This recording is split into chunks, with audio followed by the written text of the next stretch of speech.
Hello, Central Michigan University. I'm Adam Kazet here with your CMU News highlights for the 2007-2008 academic year right here on WBCA. The CMU football team celebrated their first victory at Walnut Stadium since 1993 after defeating Western 34-31 this season. With only a few seconds left in the game, quarterback Dan Lefevre scored the winning touchdown. Lefevre tied Jeff Bender's CMU record with 502 career completions. The win over the Broncos has earned the Chippewas the Mid-American Conference West title. Police arrested CMU football player Deontay Burnham after seizing cocaine, marijuana, scales, and a handgun from a house on East Gaylord Street. Athletics Director Dave Hickey said that Burnham was dismissed from the team for conduct detrimental to the program. The senior defensive lineman had already been serving a suspension for a violation of team rules since the fall of 2006. Burnham's status would have been up for review less than 1 week after the incident. If you think you don't miss living in the dorms, think again. Let's throw it out to Brian, who's got some rather controversial news coming from the north side of campus. Welcoming students since 1892, Central Michigan University has established itself as a campus of multicultural diversity. With almost 160,000 alumni and over 27,000 students currently enrolled, community living has become quite an important element of the college experience. CMU presently offers to its students 22 residence halls as well as 3 on-campus apartment complexes to choose from.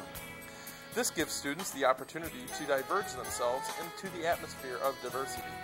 But what makes community living so unique here at CMU? As the latest additions to on-campus housing, Fabiano Hall and Chilani Hall on East Campus represent apartment-style housing, which, with a 30% increase in room charges, offers each student his or her own room and a study shared with 3 other students. On South Campus, Merrill Hall and Sweeney Hall remain separated into male and female residence halls, respectively. But what's happening on the north side of campus? With only 123 suites, Robinson Hall opened its doors in 1955 and was the first residence hall at CMU to offer reduced occupancy. This means that instead of having 4 people to a room, students have the opportunity to live with just 1 other person in Robinson and for only a 20% additional room charge.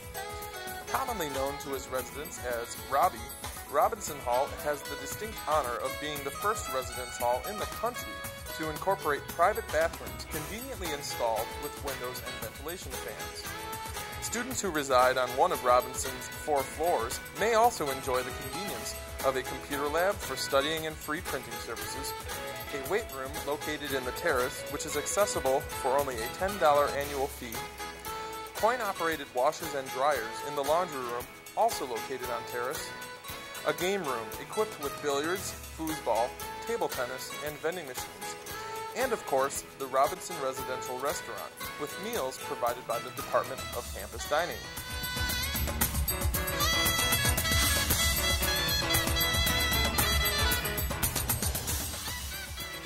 But there is something else Robinson has hidden up its sleeve. One of the things Residence Life challenged me to do was to look at a niche area that Robinson could be.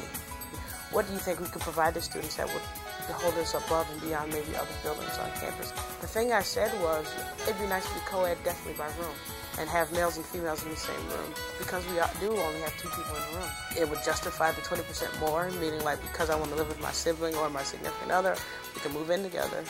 This is just a rumor that has been tossed around these halls for the last academic year. I had a chance to sit down and talk with Robinson Hall's Hall Council Vice President, Brendan Horniman, to hear what he had to say about this controversial rumor.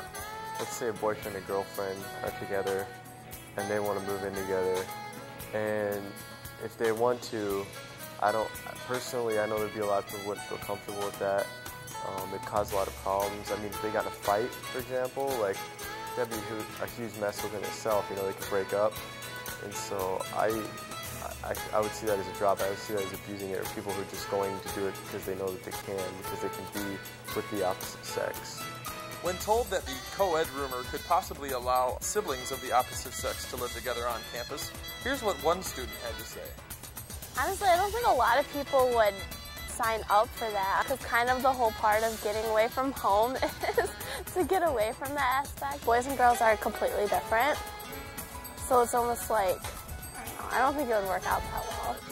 Now again, this is just a rumor. Nothing has been set in stone as to whether or not CMU would move forward on making Robinson or any of its residence halls co-ed by room. It would have to be voted on by a board of trustees, and then it would enter the pre-planning stages before actually coming into effect. It does not appear that students attending CMU will be able to enjoy living with members of the opposite sex, at least on campus, anytime soon. One thing is certain, though, as controversial as it may be for the parents, many of whom pay the bills for CMU, it sure would, at least at first, make a lot of couples, and perhaps even siblings, very happy. In theory, it is a great idea to have opposite sex dorms open to people with regulations. Like, in theory, it would be okay. But really, to regulate something like that is just going to be a mess. Thank you, Brian. It'll be interesting to see where things go with that. CMU Dean of Students Bruce Roscoe has decided to ban all video and audio recording on campus without permission. This follows an incident in which CMU junior Dennis Lennox II attempted to videotape reactions of Pam Gates, interim dean of the College of Humanities and Social and Behavioral Sciences. Lennox is reported as having requested access to private information from the administrator. This has been CMU News Highlights for the 2007-2008 academic year, and thank you for an interesting year indeed. I'm Adam Gazette for WBCA.